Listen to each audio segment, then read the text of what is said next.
Man, this is completely crazy, insane. Like 360 episodes on podcast is not an easy job. John Lee Dumas, Amy Porterfield. How we stay consistent over time? How do we actually connect the revenue on the podcast to our business itself?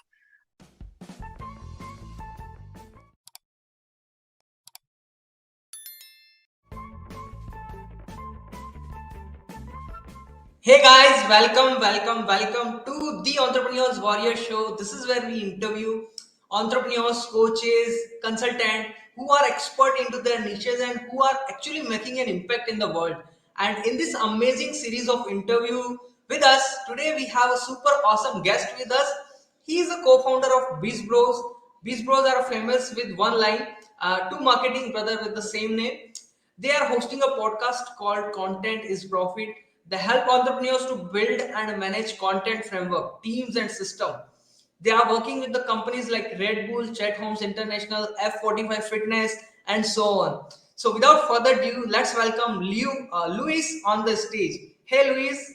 Thank you so Yeah, much, brother, for hopping That's, on. yeah, absolutely, Jay. Welcome. Well, thank you for having me in your platform here and your show. I'm really glad to have you on the stage, and thank you so much for coming on the our stage. And I'm really excited for this platform to learn from you, to serve my audience with your values. Thank you so much once again for joining us. And are you hearing me loud and clear before we proceed further? Yes, I can hear you loud and clear. Can you hear me loud and clear? Yes, I am. Thank you. Awesome, awesome. So guys, if you're watching us live, drop hashtag replay on replay if you are, and if you have any question related to content or how you can generate revenue out of content, just drop in the chat box. I'm damn sure Luis is going to give you answer, right? Absolutely. Awesome. So Luis, could you tell us a little bit about yourself on the backstory of your how did you start it? So there's a people who have no idea, so they get a little bit about.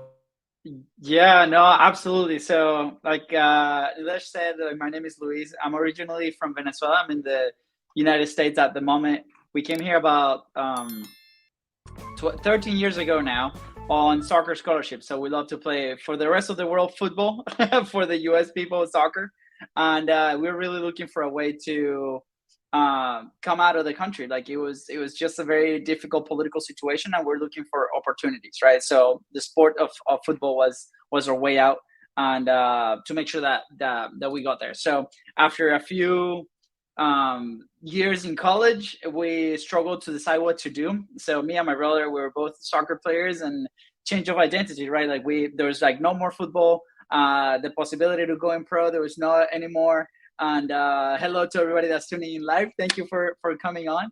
And and right after that, we started, trying different things online, selling things online, screen printing. We started with stickers. So ended up getting different jobs here and there around the city to learn from business owners and expand our local network where in the town that we lived. So we started just doing different entrepreneurial ventures, right? And it wasn't until late 2019 and early 2020 that we had a process kind of nailed down. After all those tries, we tried at least 10 different things before we landed on marketing messaging, and that's a wide range for small businesses. And the issue that we were having was it was not specific. We were trying to help as many people as possible, and it was just really challenging because there was a very, very big gap in education with what we were doing with the market that we were selling to. So there was a lot of friction with that. And then in 2020, COVID happened, so all of the businesses that we were helping were closed. So we lost about 80% of our monthly recurring revenue. And we had about 3 months left because it was very slim operation. It was just me and my brother freelancing at the time. And we were faced with a decision where like, what do we do now? So at that point, one of our clients at the time that stayed had a podcast. They were publishing 3 times a week.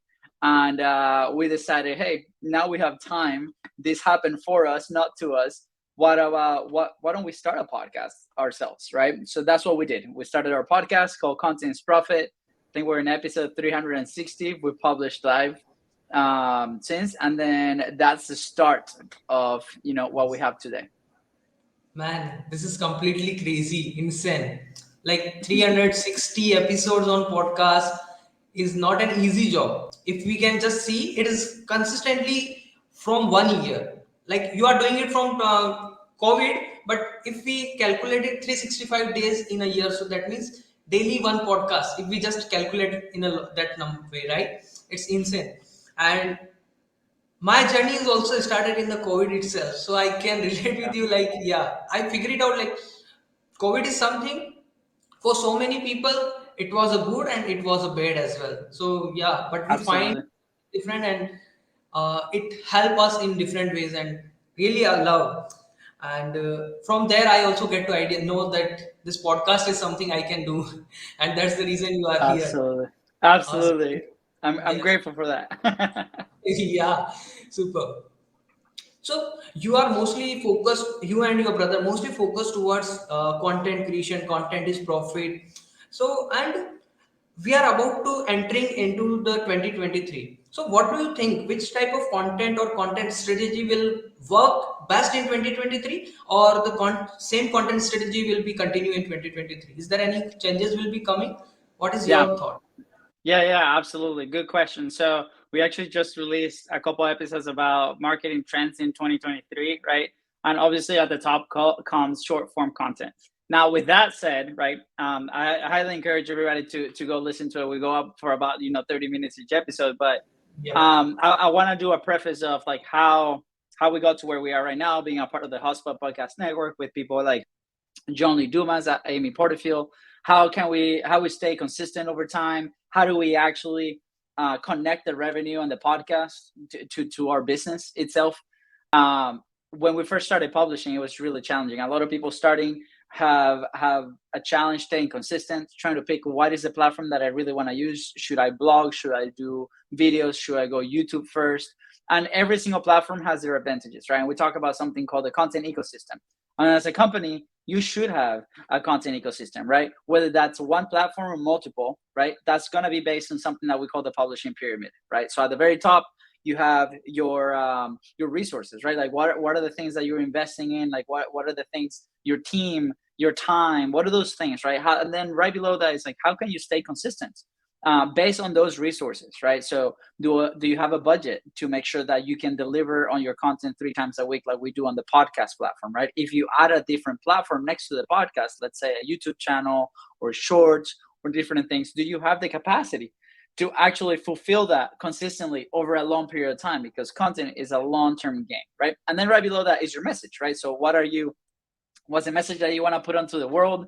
What is the thing that you're selling? How are you providing value? How are you serving your clients? How are you serving your audience, right?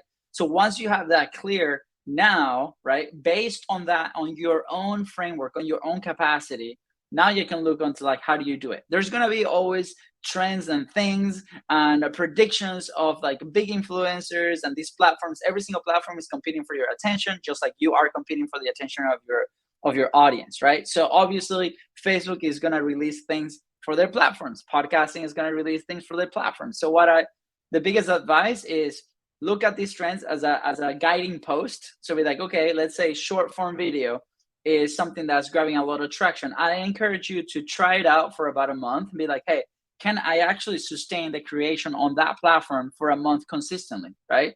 For us, we chose podcasting because it was the type of content that resonated with us at the time. We've tried all the others imaginable at the time. Again, 3 years ago, shorts didn't exist, but we tried creating Facebook Lives, and we actually started with a challenge called 45 Lives. So we went live for 45 days straight to like unlock the creation, right? And that worked really well. We actually did it 3 more times.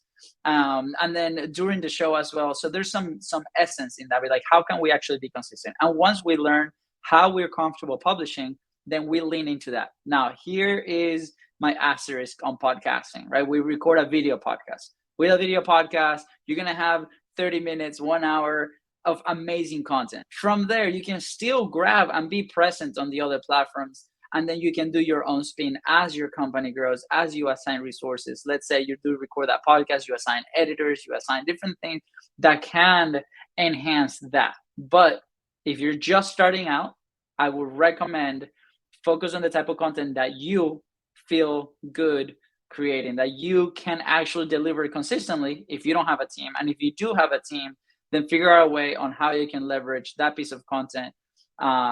In our book, it's the fastest path to cash. So the relationships that I built through my podcast is going to be the fastest path to cash, right? There's other assets working, but they're slower, right? So I highly recommend look inside and be like, how can I create consistently over a long period of time?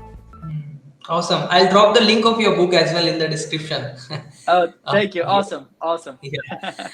Definitely, it is going to be a crazy, because I know you are not just sharing any random stuff. You are sharing from your learning and your experience in this particular book. So definitely, it will going to help us in a lot of ways. You just mentioned you build a great relationship with all those top entrepreneurs while conducting an interview with them. So how and you had a great relationship and you are maintaining it for a long term. So how did you maintaining this relationship with all those cool entrepreneurs in the longer run? Yeah, no, really good question as well. And they're like, oh, you have like 300 and almost 400 people now, right? Yeah. And it's like, how do you actually do that? So as you develop these relationships, there are some that are going to be, that you're going to sync in levels of personality, things that you do, right? We've come up with interviews that we feel really good as people, but we might not be a good fit for business, but that's okay, right? So then that becomes a personal relationship, which also has helped in the business in many ways. So a lot of people, or at least when we started this journey, right, we looked at how can we systematize this in a way, right? How can we see relationships not only transactional, like can we provide value? So we're always looking of ways of how can we provide value to that relationship. In our world is in a form of content, right? So providing a space where they can come and they can share their knowledge with our audience, then giving them or gifting them more content because that's of value to them, right? This is going to be specific to the type of people that you're going to do it. But ultimately, one of our mission statements is like, we really want to connect with cool people, right? So in our world, actually, my brother just sent me a text and be like, hey, here's another show for the network, right? And we're starting to build an internal network of shows. And every single one of them, the first thing is like, we want to connect with cool people in this thing. So after that, if you are enjoying connecting with those people, then it's just going to be a natural path of continuing that relationship, right? So here's a couple practical things, right? Initially, what I did to make sure that I kept track of different things is I put it on form of a pipeline. I'm like, hey, pre-interview, interview, and then building relationship. And then that building relationship stage was anything from commenting on social media to giving them a phone call, to give them a video call, not to sell them, but to actually talk about them as a real person. And I think this is where a lot of people kind of miss it, right? And there's a few people that it might not be a fit, right? I remember, for example, I won't mention names, but there's been a couple of people that we still remain really good friends or acquaintances, and we know each other what to do, and we can refer to it. But as people, we have different points of view, and that's totally okay, right? So, just distinguishing, hey, it's not a yes or a no, is I like this specific part about this person. How can I develop more of that? And then we tend to stay pretty active on events. So a lot of our market go to similar events. So every time we go there, we try to connect with people. We ask, hey, where are you at location-wise? So if we are traveling to that location, we just filter out. We're like, hey, who is in here? And we just send them a quick text, a message, and be like, hey, let's connect, let's grab coffee. And just making sure that we can keep track of our friendships, really.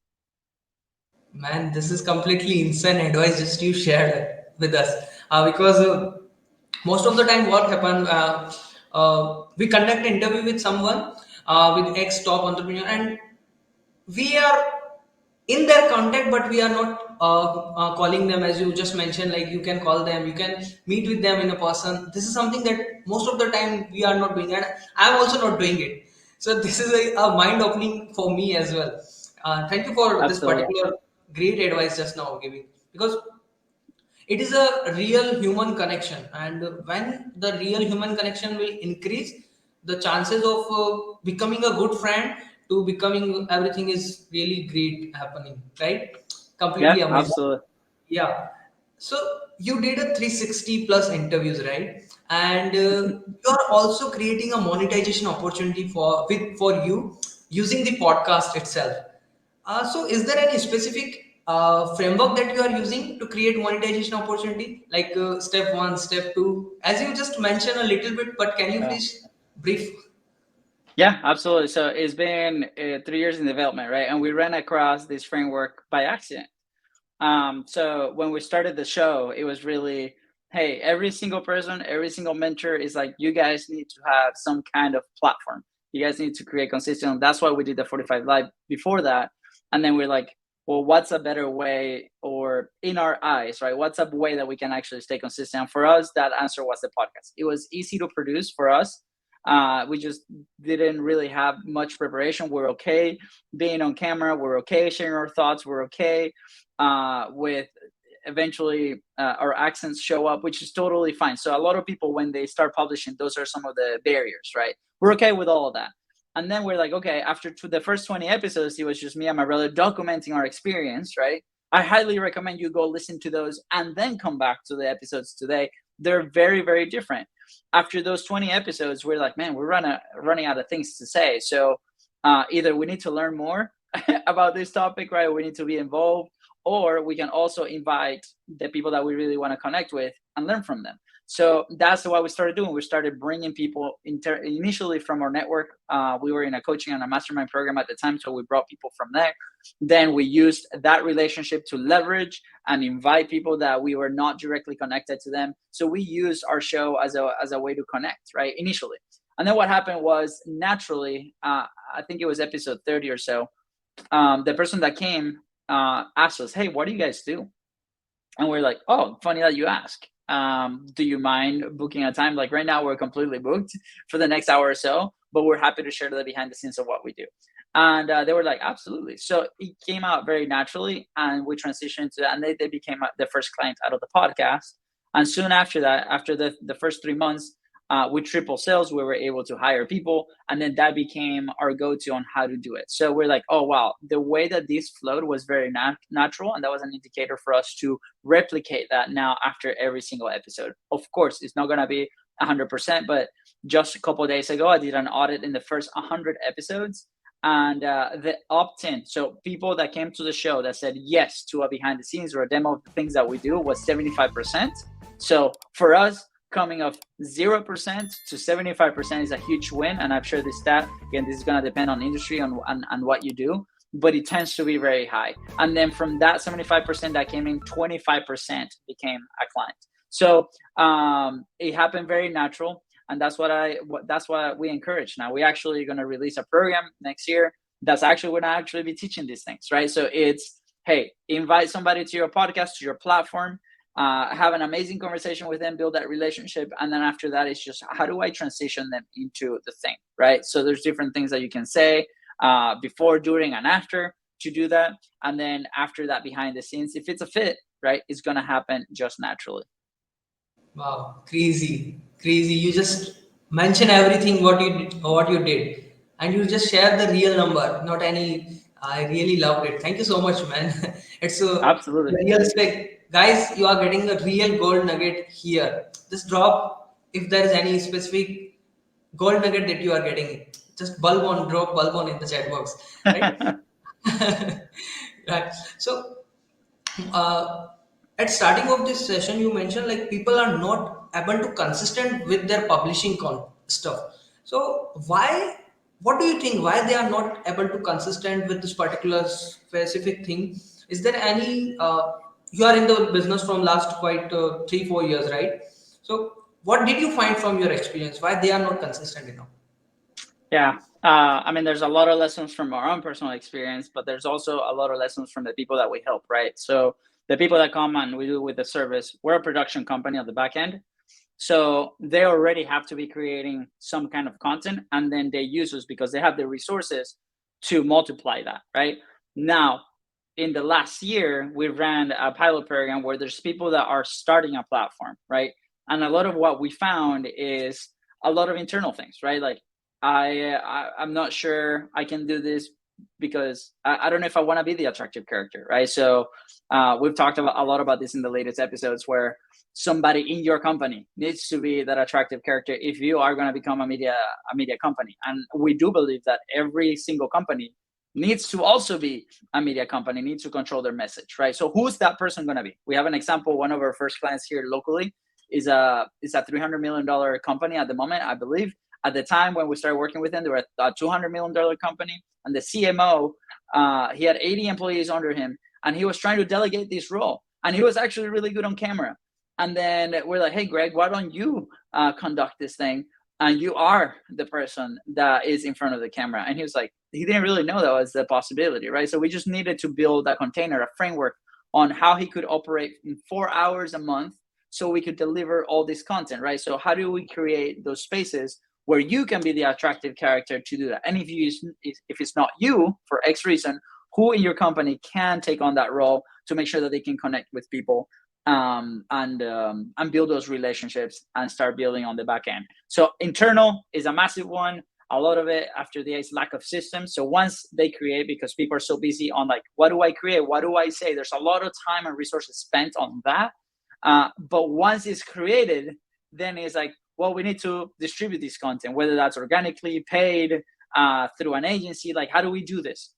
They're so involved in the process that when they're removed from that process, then they're like, what do I do now? And then there's the phase that you have to face your business and tackle the things that really matter. So if they're starting up, this is what happens is people come in and they're so busy creating. And once they create, they put it out there, right? Once a week, let's say, and then they're busy again trying to create, right?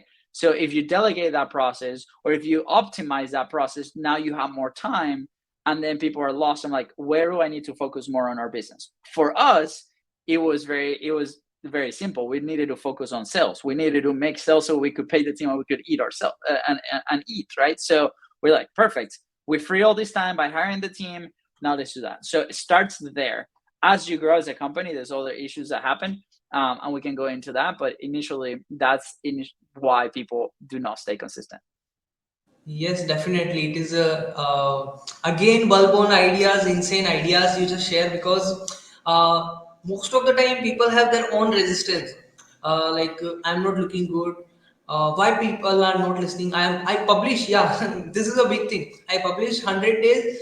Still, I don't have good visibility and all, and then they leave it. But that 100 days is actually they are building themselves, and then the visibility traffic will come and all, right? That is something they are not focusing towards. Can you please give some ideas on what kind of high converting content people can create so they actually create more and more monetization and profit for themselves? High converting content. Yeah, Yeah. absolutely. So the first thing that we gotta focus on is like, what is a high converting piece of content, right? So to us, is the podcast, is an interview, is a conversation, and not just because of the sales aspect. It's because that person that comes to us into our world can become a referral opportunity, can become a connection to somebody that could be a big client, right? We've been able to work with our dream clients, people that we put on our list 3 years ago, and now we're working with them, and it's because of this thing. So for me, that definition is a podcast episode, right? After that, that's great. So here's where a lot of people come from. A lot of people come from with the idea that the content that they put out to the world, the reels, the shorts, the headline, the thing is somebody's gonna see those 5 seconds and then we're like, I want to connect with them. It can happen, yes, absolutely, right? But there's a lot of elements and variants that you cannot control, right? Like how is the platform gonna put these out there? How often are gonna people see it? Like, do they see the whole message? Do they see just the headline? Do they scroll fast enough? Right now we're talking about shorts and reels because that's the hot thing and it's what's grabbing a ton of traction.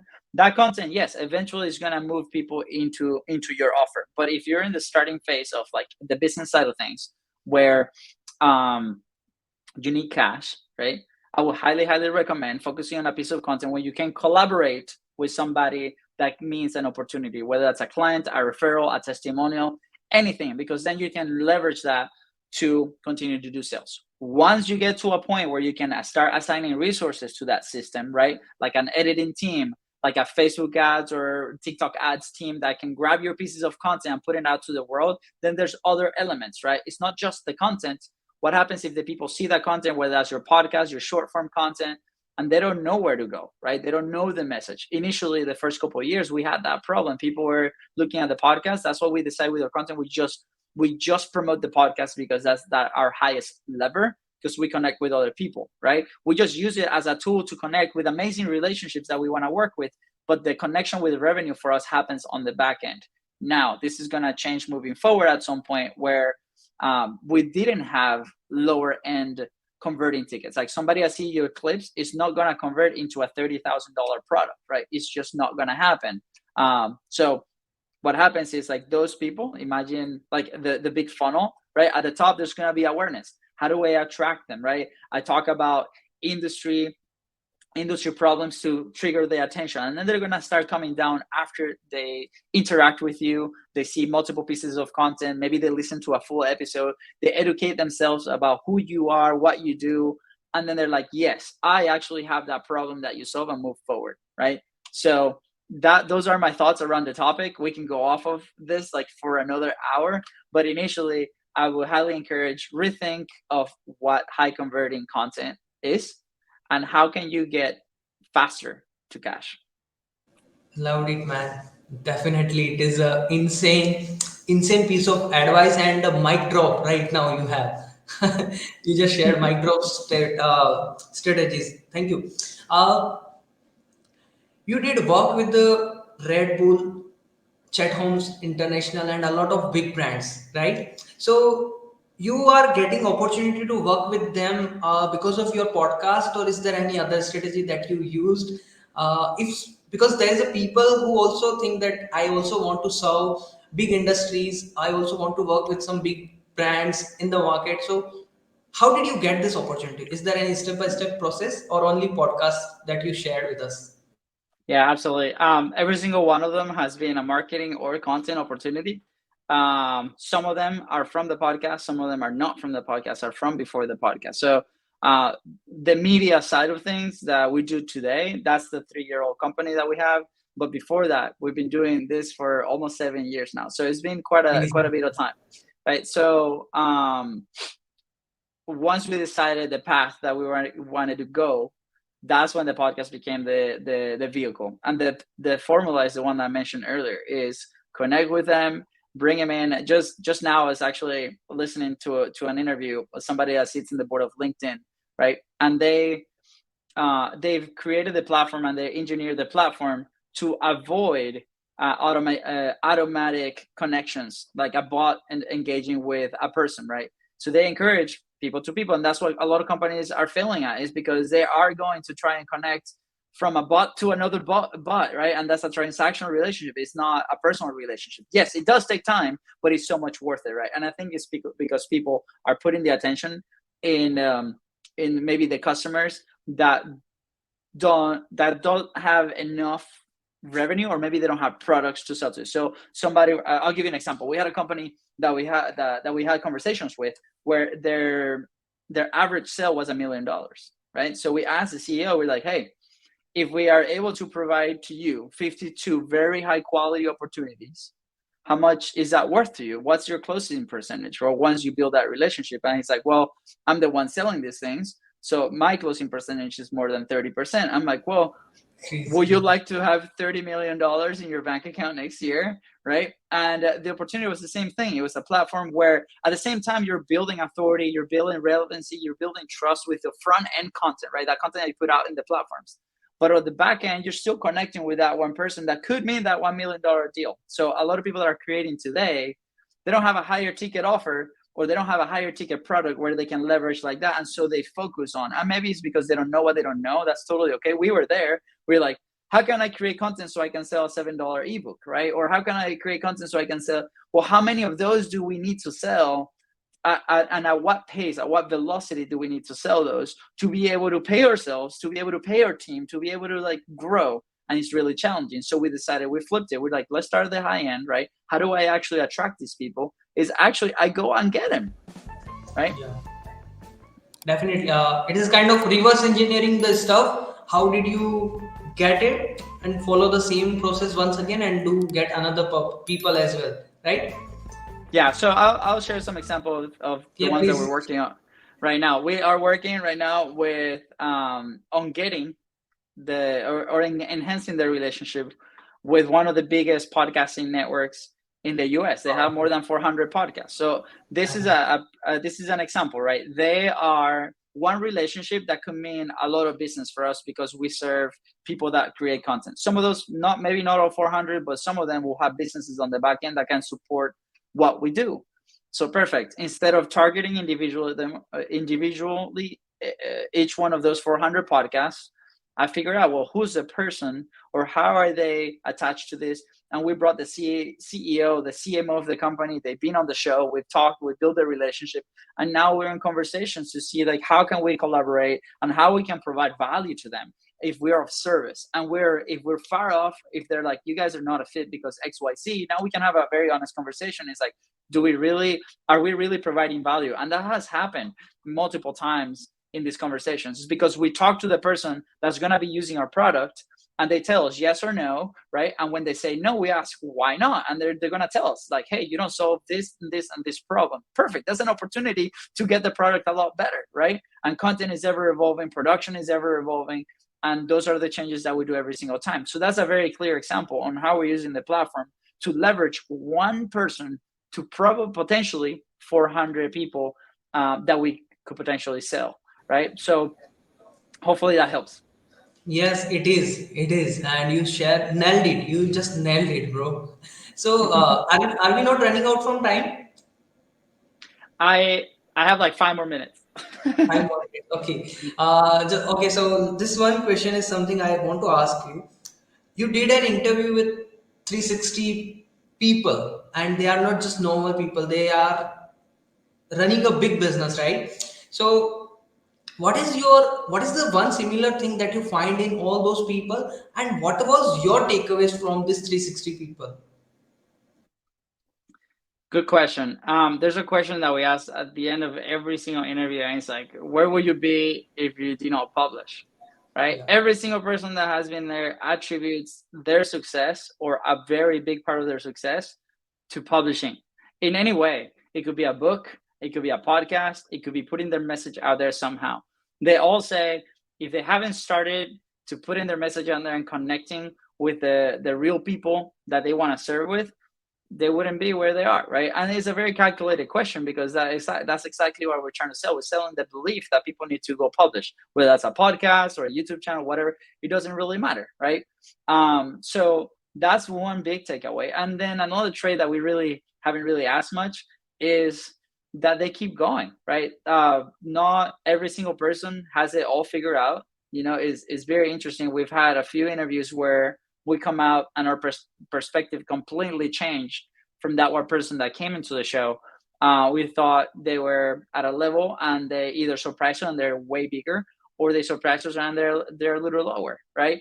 And that's okay, right? But every single person is trying out they're trying their own best and helping their audience and their clients the best way they can. So this was a big belief that I personally had. It was like, well, I don't have everything figured out. Doesn't really matter. You just move forward one step at a time, and then you figure out along the way. And as soon as we started leaning on that, especially with our clients, right? It's like, hey, clients were coming with different problems around the content world. We're like, hey, at this moment, I don't know the answer to that, but let me get back to you, right? And then we'll do our best to solve those problems, right? And then that was an opportunity to also grow the service and to also improve the service and what we do. Man, definitely. I love this idea. And when you share, you are asking the one question to those at the end of this your show. You are asking that one question, and then they're sharing. If we didn't start it, we are not here. It has hit me hard. Like definitely, if we are not starting with the particular message, we are not going to share our message. People are not able to know what is my journey, what is my Yeah. message, what is my story. Thank you so much, Luis, for coming on this stage and sharing a lot of golden nugget with us. Where do people can find you? Yeah, absolutely. I mean, on social media, you can go at Bizbros Co. You can find us in every single platform. I spend most of my time in Instagram. You can also find me on Facebook and LinkedIn. And my Awesome. name, Luis Camejo. You might get me or my brother. We both have the same name. So Yes, this good is luck. awesome. This is a confusion, but yeah, I'm glad that I found you. because Absolutely. there's a difference, right? And Luis is also coming in the January itself. So yeah, awesome. And before we wrap up the show, any thing you want to share with my audience? Yeah, no, absolutely. If you're interested to get to know us a little bit more, to get to know the show, you can tune into Content is Profit. It's in every single podcasting platform. If you have feedback for us, send it our way if you want to listen to different things. And we also have a Facebook community. So just type Content is Profit Facebook group and you'll be able to find it. We'll welcome you there. There's going to be some interesting things coming out next year. Awesome. Thank you so much. Thank you so much, Luis. And thank you so much, everybody who is listening us on this podcast. Till then, have a great day. I'll join you in another podcast. Bye-bye. Thank you, guys. Bye.